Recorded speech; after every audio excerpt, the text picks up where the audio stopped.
Hello everyone, কেমন আছো সবাই? আশা করি ভালো আছো। তো চলে এলো নতুন একটা রেসিপি ভিডিও নিয়ে। আজ তোমাদের সাথে শেয়ার করব ডিম পোস্তর ফুল রেসিপি। তো চলো পুরো ভিডিওটা দেখতে থাকো। তো এখানে আমি আগে থেকে দুটো ডিম সেদ্ধ করে রেখেছিলাম, তারপর সেখানে নুন হলুদ মাখিয়ে এখানে ভালোভাবে তেলে ভেজে নিচ্ছি এখন। তো ডিম ভাজতে আমার তো একটু ভয় লাগে, তেলটা ছিটকে যায় বলে। তো যাই হোক, এখানে ভয়ে ভয়ে ভাজছি, তোমরা ভালোভাবে বুঝতে পারছো সেটা। তো যাই হোক, তারপরে দিয়ে দিলাম পেঁয়াজ কুচি। তো তারপরে এখানে পেঁয়াজ কুচিটা ভালোভাবে ভেজে নিতে হবে।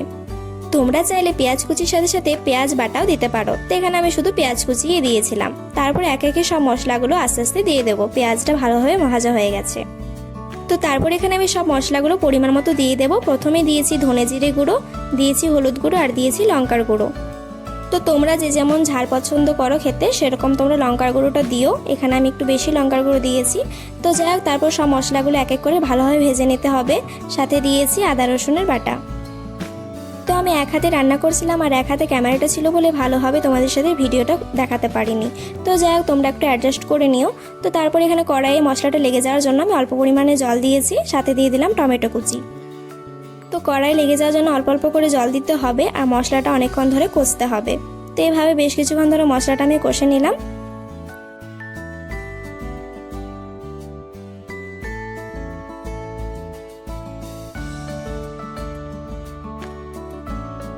তো এখানে মশলাটা থেকে তেল ছেড়ে এসেছে, ভালোভাবে ভেজে নিয়েছি মশলাটা। তো তারপরে দিয়ে দিলাম পোস্ত বাটাটা।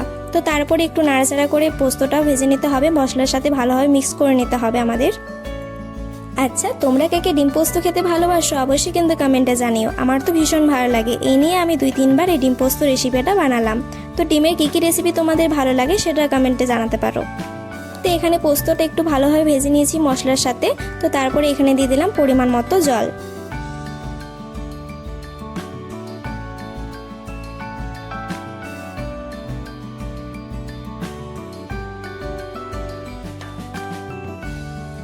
তো তারপর জল দেওয়ার পর দিয়ে দিলাম পরিমাণ মতো লবণ।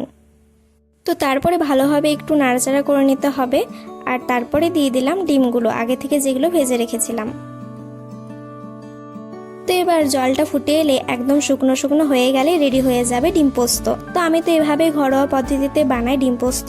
তো তোমাদের রেসিপিটা কেমন লাগলো অবশ্যই কিন্তু কমেন্টে জানিও। আর এটা কোনো শরীরে ক্ষতিও করবে না, একদম কম উপকরণে বানিয়েছি। তোমরা অবশ্যই একবার ট্রাই করো, আশা করছি ভালো লাগবে। তো আর কি কি রেসিপি ভিডিও দেখতে চাও অবশ্যই কমেন্টে জানিও। এবার থেকে সেই রেসিপিগুলো শেয়ার করব। তো অবশ্যই কিন্তু কমেন্টে জানিও।